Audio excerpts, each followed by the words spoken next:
Zure azal abestia berezia da, batetik diskoko abesti akustiko bakarra delako, toma bakarreak grabatu genuen, gitarra eta ahotsaz baliaturik besterik ez.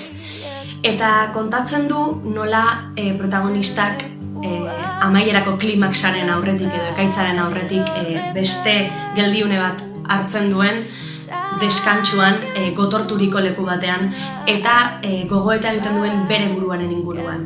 Eta deskubritzen du jada ez duela bere burua ezagutzen, aldatu delako.